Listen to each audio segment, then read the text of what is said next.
Hi, my name is Hiroko Watanabe, and I'm 25 years old. Today is September 10th, 2015, and I'm in Sacramento, California with my dad. And I'm Carl Watanabe. I'm 74 years old. And today is September 10th, 2015. And I'm in Sacramento, California. And I'm with my daughter, Hiroko. And Hiroko is the third of my children. Oh, yes, that's Yeah, true. that's right. But I always felt like I was an oldest because I'm the oldest of your second group there. I feel like an oldest, not the third. That feels weird to be called the third. That's right, because I was married before, and I had two children from that, and they're really great people, and you know them. And it's so, Tracy was just here, and she's 52, well, going to be in a month. And then we saw Shigeo too, and he's 48. And then I got married again to your mom. Mm-hmm. And so you and your sister were born. Which actually brings me to one of my biggest questions of the moment, Sure. which is why did you choose me? Like I came up last week because Tracy was visiting, and you told me that your job had reserved the spot for you, and you immediately looked at me and you were like, I thought of you first, and Katsumi was in the room, but she also agreed right away. She's like, oh yeah, Hiroko should do it, and I was just wondering why. I'm not sure. I knew that Tracy was out of the question because she was back in New Hampshire, and I didn't think Shigeo would. I didn't think to ask him because I just thought he would probably pass on it because he tends to do that. And I like the way you and I talk. I like the way that Katsumi and I talk too. Your sister, but I just felt that given the nature of how this works, I just thought you'd be the best one. Okay. Yeah, and I still think I made the right decision. Oh, good.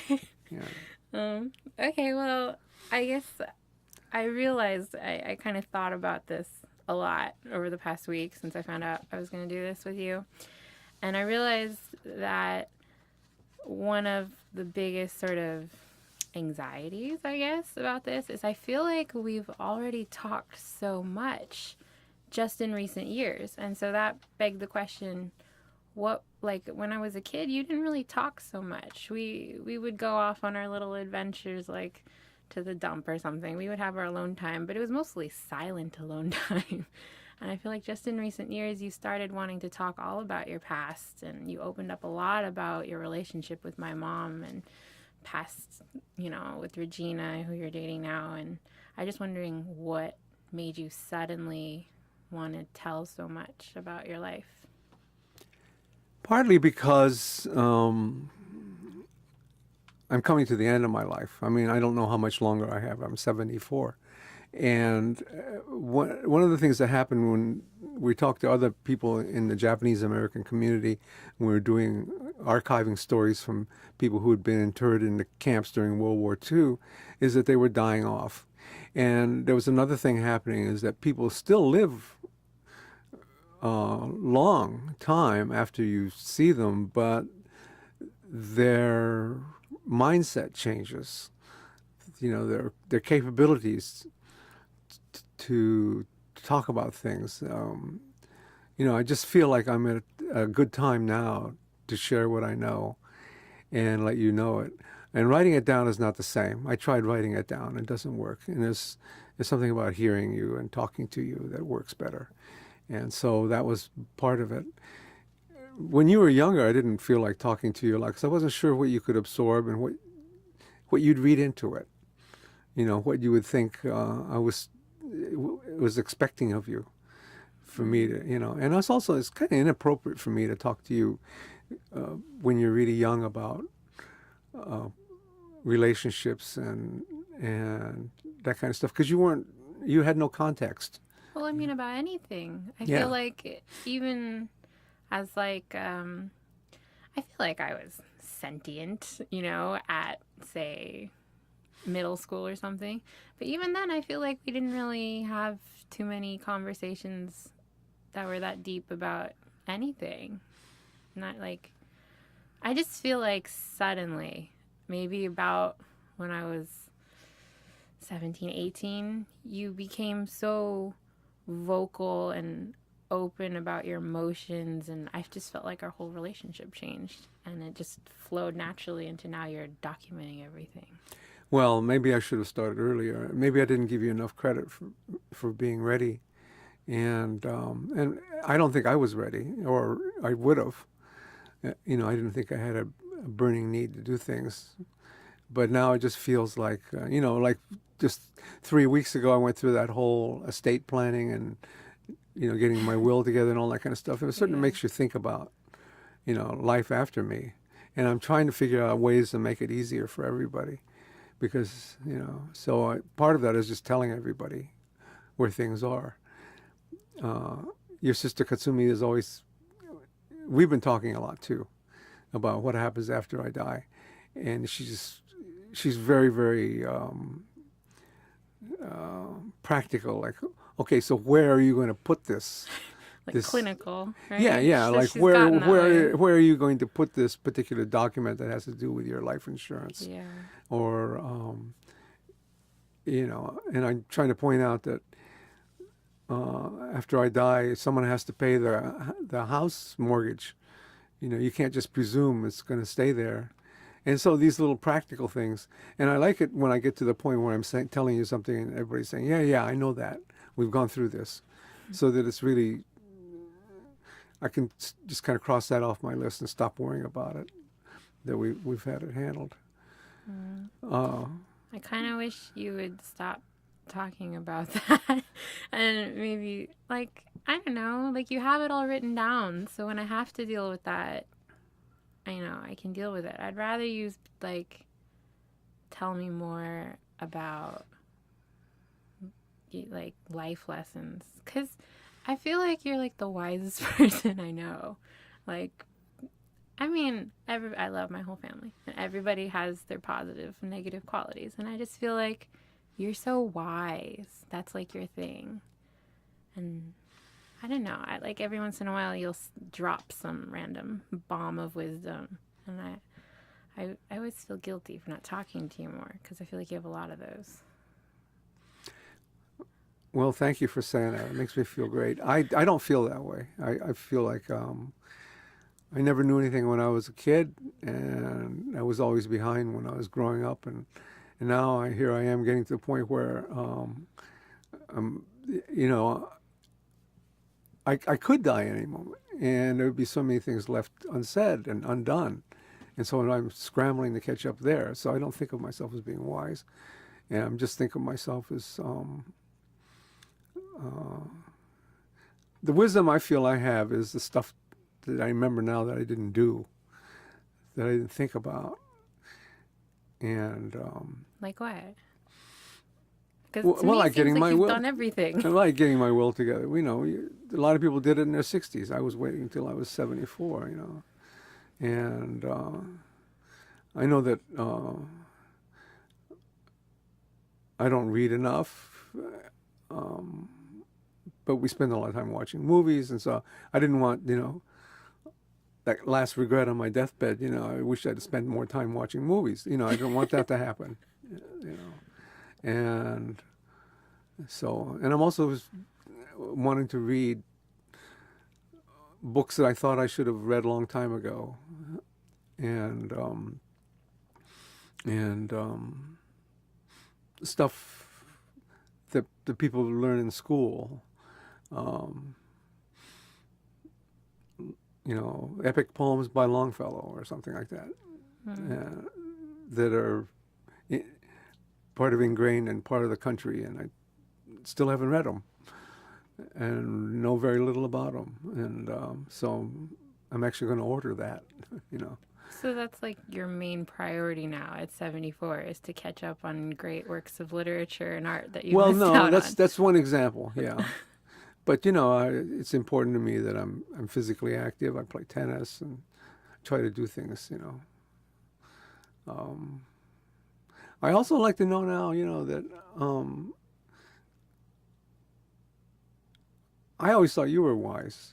I always thought you were able, in a very fundamental way, you could just see through bullshit and understand, what I was all about, and as a parent. And I wondered if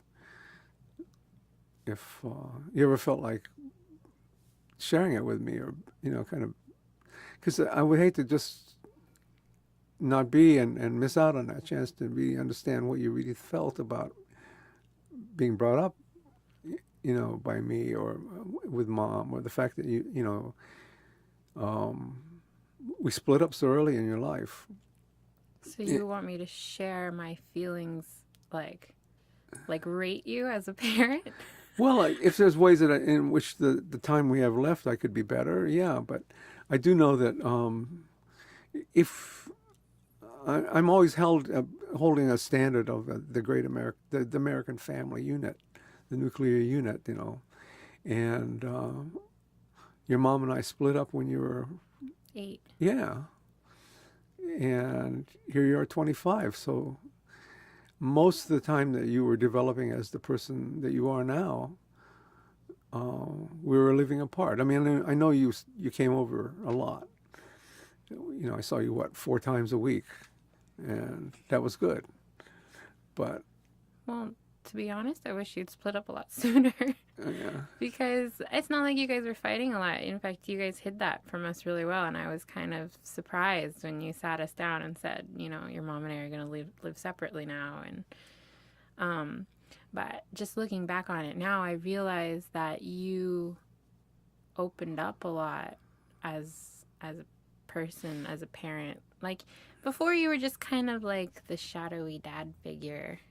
Just like everyone has a dad. It's just like the dad.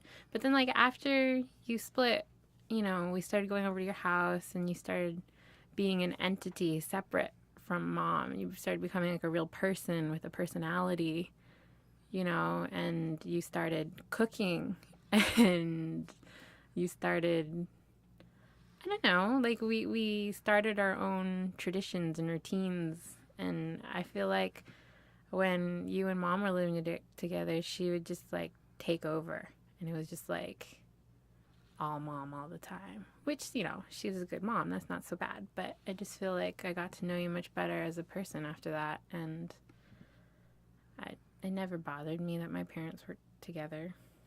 I mean, I think the whole idea of a family unit is pretty antiquated and not that important, because you're still in my life.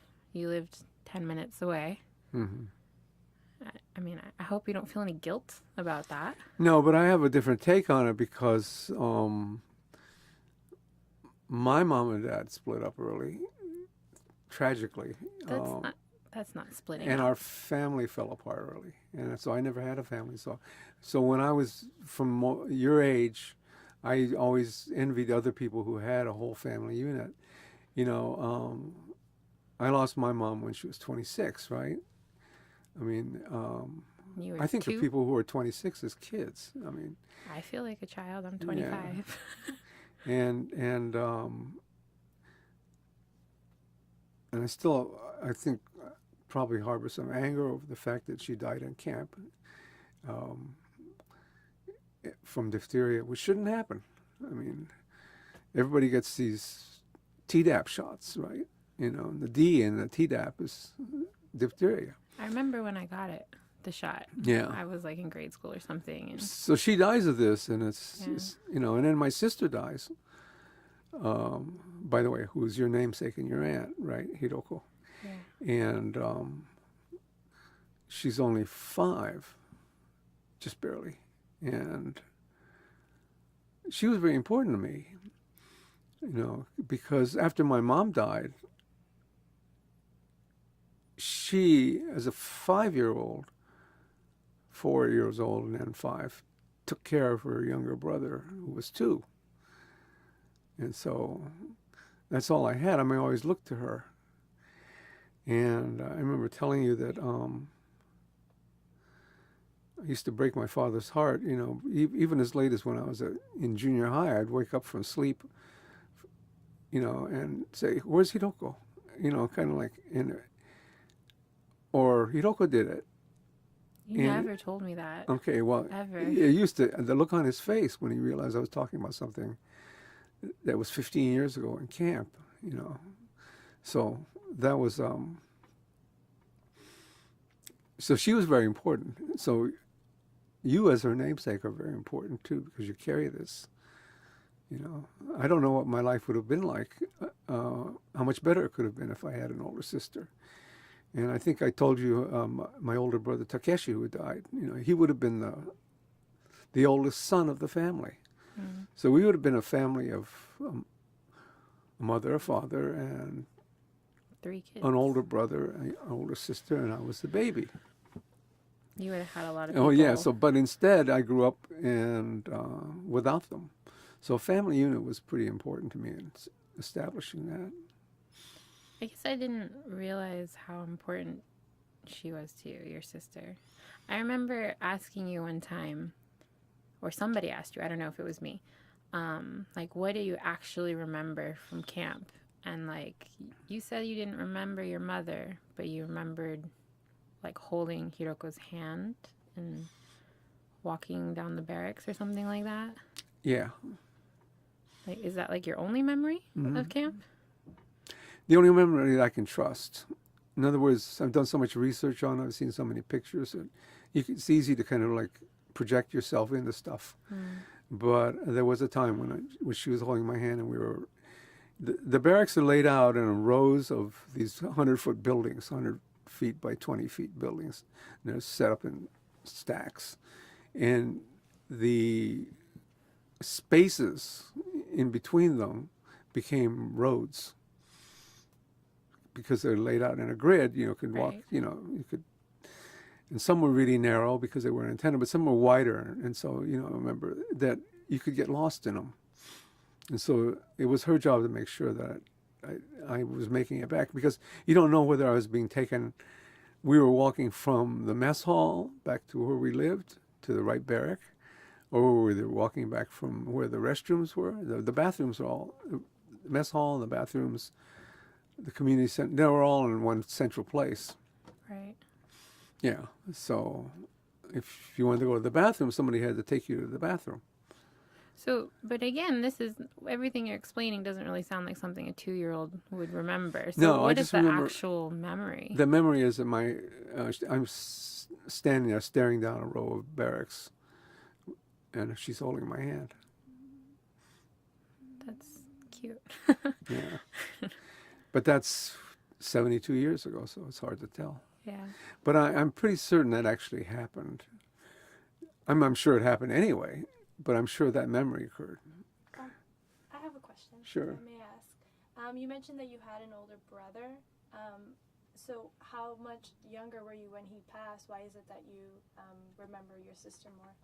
My older brother Takeshi was born in 1937. He only lived one day, and so I wasn't even born yet. I was born in 1941, and neither was my older sister. But had he lived, he would have held such a really prominent place in the family. Because when the war started, he would have been, well, by the time we went to camp, he would have been 5 years old. And Hiroko would have been 3, and I would have been 1. But that was that infant, what is it called? When you, like, how infants die in their, like, overnight in their sleep? Yes. No, he didn't die. I don't know why he died, but he lived 24 hours. And so, but he was born. And I remember it was,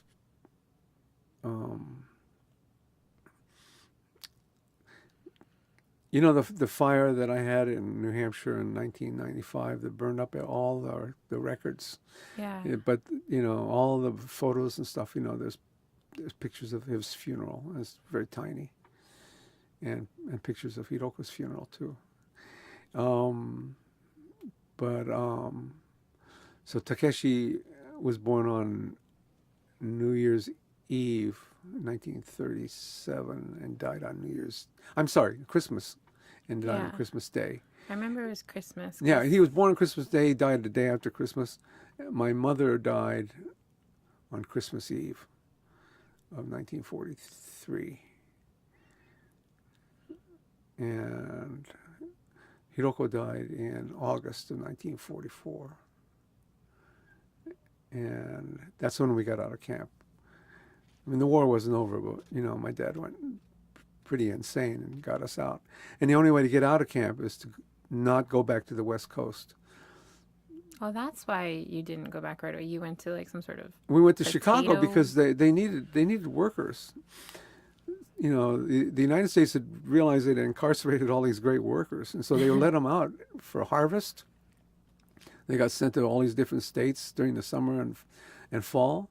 Well, he got out and became a worker in a defense plant in Chicago.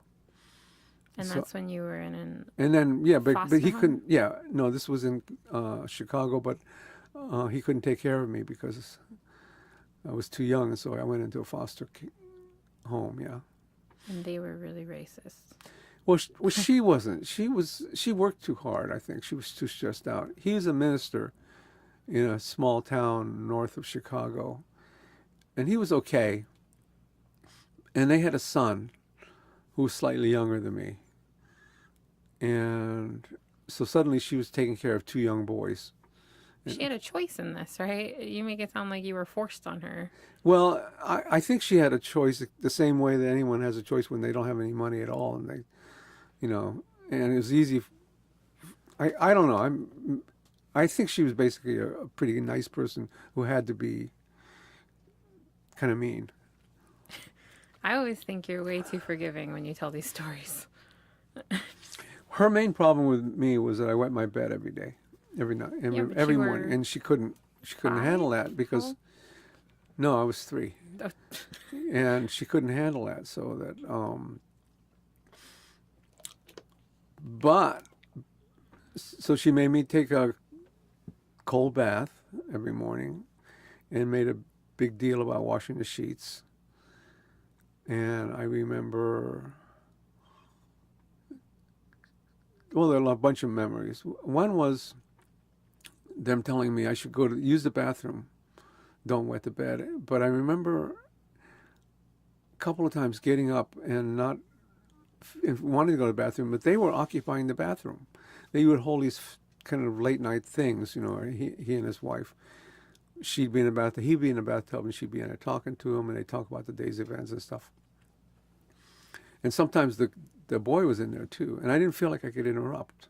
And so I remember trying to open a window and pee out the window, and it was cold and icy, and that didn't work too well. And I did manage a couple of times, and the ice outside would turn yellow, and it was just weird like that. So I remember feeling really bad about not being able to not wet the bed, but also not being able to go to the bathroom. But I also fell in love, probably for the first time. I mean, truly, I was so enthralled and enamored with a woman who came to the house. It was either his sister or her sister. And so she got up, and one morning I got up, and she got up and she said, "Oh, the bed's wet. Let's fix this, okay? How are you doing?" And then she just kind of wiped me down with a warm washcloth and was smiling all the time and talking and bubbling. And I realized there could be people like this around who just accepted what was and fixed it and made me feel good. And I just said, this is somebody I never want to leave. I want to be with her forever. Because she was optimistic and bubbly and really liked me, and I mean, it made me feel, she was sincerely, I was really of value and worthwhile, and it didn't matter that I wet the bed, and we could handle this. And I didn't have to sit in a cold bathtub,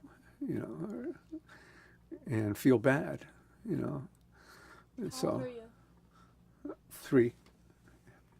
So that makes me wonder, though, how aware you were of race at 3, because at this point, sounds like she's like the first non-Japanese American to be kind to you. Yeah. And just occurred to me that maybe that's one of the reasons why both my all the significant both my wives and all the significant women in my life have been white rather than Japanese. Although my first attempt I was turned down so coldly by a Japanese American that I didn't try again. But the thing about it is, yeah, all of that's true. I don't really know. All I know is that it was a wonderful feeling. The other person that I really remember, when my father finally got me out of that situation, we went to work when I was 4.5. He went to work in a farm by the Curtis Company, run by the Curtis Company in Marengo, Illinois. Marengo, Illinois, heading out toward Rockford, is this agricultural town, and it was hiring Japanese American men. And they had a bunkhouse, and my father and I lived in one of the rooms. And I was the only one, he was the only one that had a kid. And they had a housekeeper named Mrs. Williams, and she was matronly, probably in her 50s. And I spent the day with her, and she was really nice. She talked to me, played with me, taught me things, sang songs. We did things together, as she was cooking, doing all these things. And so I realized that, wow, there are nice people.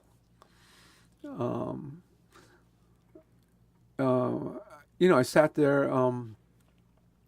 There was a guy who delivered the mail. He delivered the mail in an old Ford tractor.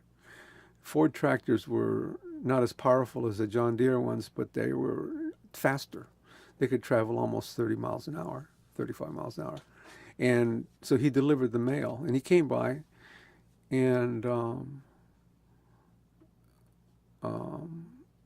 he invited me up in a tractor. And so I took off with him. And we went around his whole route. And then later in the day, when we finally came back, he let me off, and I ran into the house. I remember everybody in the house getting totally freaked out and being upset. They didn't know where I was all this time. Oh. Because I was gone. I just ran off with some guy. I see. And to me, the world was full of nice people. That's always what impresses me when you tell me stories like this, because, to just say it in the worst way possible, the beginning of your life was just full of tragedy that didn't need to happen. And yet, whenever you talk about it, you never sound bitter. You remember all of these happy things. You remember the good people. And I just don't know how you do it. I'm always so impressed with that. Well, I never thought about it.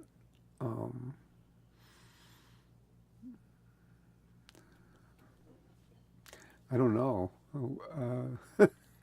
That's how it comes out. I have a question.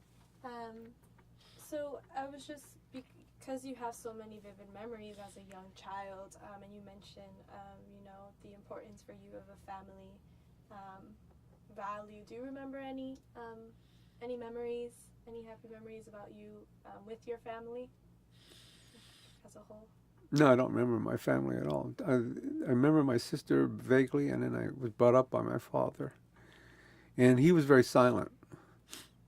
In fact, most of the time we didn't talk. And there was a language issue too, He couldn't speak English very well. And he actually brought me in to interpret the outside world sometimes. If somebody would knock on the door and ask if they were a salesman, he could tell right away. But if they were asking for him to sign a petition or do something, I don't know. So I just got into this thing where I didn't talk much, and it kind of reminded me of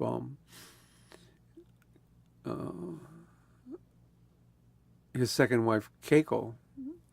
And when I was talking with her, and she said, "I like silence." He did. They liked silence, but they were very capable of being with each other in long periods of silence. So, you know. Well, I guess since we're here and I've been asking a bunch of questions, is there anything you particularly wanted to talk about, to tell me that you haven't said? That something that, I don't know, you felt you couldn't say, or I don't know, haven't had the opportunity to say to me? No, I hope I make it clear that You're not silent. yeah, well, I want the best for you, and I want you to do well, and I want you to. I'm not even sure what happiness is, but I think that there's a sense of finding some kind of fulfillment, and the only thing I wish I could have helped you with earlier on is that I wish you could have been as assured and confident in your own ability as I think you are as a person. And there's a reason why all of us kind of looked up to you as the capable one, the smart one.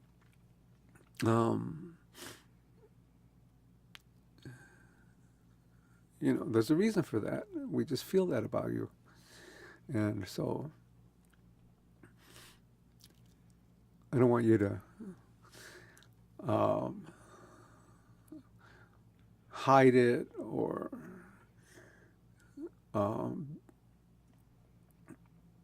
suppress it. Suppress what? All the abilities you have, and because you're smart, you really are, and you're thoughtful. So it's a great combination. So we've just been silently, mutually respecting each other.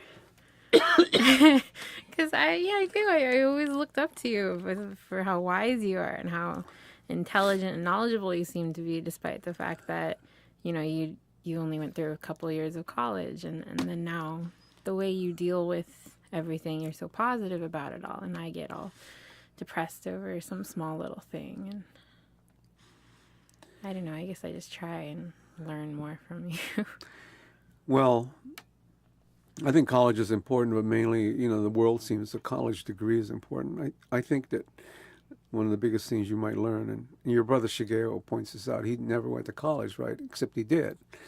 He took these classes here and there whenever he wanted. He went to such a great high school that it taught him the most important thing is how to learn. That's what he told me. He said St. Paul's taught him how to learn. And so he does that. Outside the classroom. He knows how to learn or how to find the resources. But a college degree helps, because it convinces other people, But the fact is, if you're inquisitive and, then you'll learn, so. Is there any legacy that you want to leave behind, or any specific way you want to be remembered?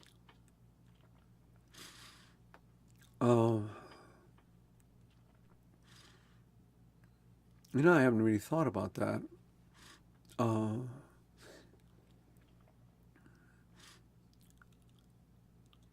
Well, I don't want to be remembered as someone who kind of left a lot of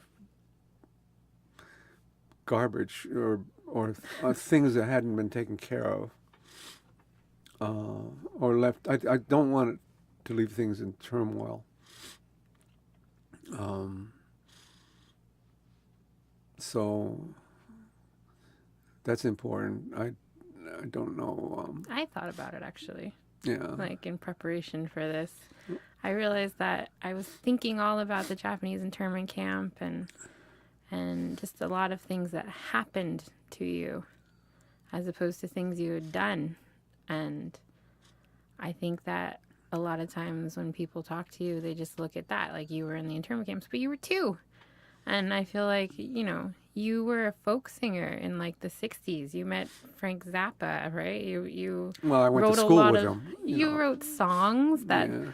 decades later people are contacting you like, "Hey, I remember you wrote this song. Here are some lyrics." You were on television, you got interviewed, you went to all these festivals, and now you worked in radio for decades, and now you're a manager of what, like 6 different radio stations, I want to say, in the Sacramento area. Like, those are things you did, not things that happened to you. And they're cool. Well, thanks. Yeah, you're right. I forget about those things. I don't even think about them. And they all impacted. They have made an impression. I was just thinking the other day, why I love pottery, because the time I spent working as a potter, with the Robinson Pottery Works, and my love for woodcraft is because I was cabinet making, when I was working at that casket company in Cambridge. I was making burial cases, and I remember, when I played the piano, that I used to make harpsichords, and that got me into playing them, and understanding how the keyboard works and stuff. What about just music in And general? I was a music major too, right? Well, where did that come from? Like, music major, you're already graduated high school. Like, who gave you your first guitar? Why did you first get interested in music and sound and radio? Well, I liked folk songs, and I could actually make money. Is that what it was? Yes, It was all easy. monetary? No, it wasn't that, but it was something that I could do easily. I just was walking down the street, and I just arrived in San Francisco, and my friend Roger and I were walking down Grant Street. I don't know why we were there. Oh, we were there to see Chinatown or something. And a guy comes up and he says, "Hey, you want to run this hoot?" And I said, "What's that?" And we went to the coffee gallery, and there we are. So we got $5. I got $2.50. We got five together, and a sandwich and some beer, and we ran this thing that afternoon. And we did I just kind of took it on as a job, and I was able to pay the rent. If I had 2 or 3 of these jobs a week. But you've been playing the guitar. But I was going to go to San Francisco State College, right? So I was just getting a foot in the door in San Francisco. That's what that was about. But it just ended up as, hey, I could do this. And a friend of mine was writing a book and talking about how hard it is to get published. And then I said, "Oh, okay, well, I'm going to write a song because it's easy to do and it'll get published." And he said, "Oh." And then I wrote it and sent it off to Broadside, and they published it. And he was blown away because they sent back a copy of the magazine with my song in it. You make it sound so easy.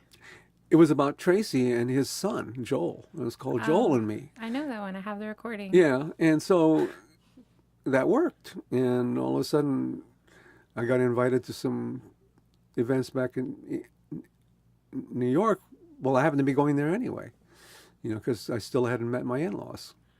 Right. Tracy was just a baby, and so then I just got more gigs and all that kind of stuff. But finally, when it came time to raise a family, I had to do something more steady, So you went to radio. I know I couldn't get into radio. I was I drove a cab. I did a bunch of things. Oh, that's right. I didn't get into radio until in the 80s, but I always liked it. I was actually in television before radios, doing the cable TV thing, at the softball games, the bowling games. Really? Yeah, we'd cover local ball games, and we had a bowling show and all that kind of stuff, and a couple of talk shows, and classical music show and stuff like that. So I guess my last question for you here is, your life is so packed with all this stuff, and it's probably a really hard question, but what is like is there one thing, like your favorite thing that you've done, or like a favorite memory or happiest time or something?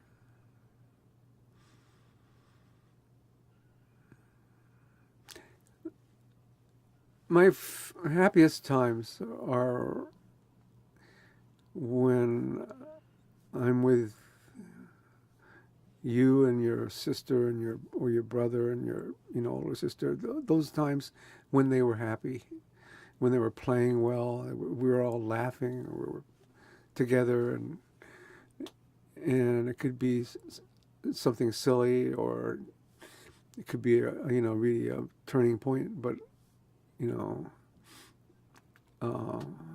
when when the people I love the most, I'm right around them, and everybody's happy, and they're laughing. That's what I feel the best. That's good to know. It's a good thing for me to pay attention to in my life then, I guess. Yeah, but I don't want you to not be depressed around me if you're depressed. No, but I mean, if after all of that that you've done, if that's what sticks out, then I think that's a life lesson, that we should pay attention to those and appreciate those moments. Yeah.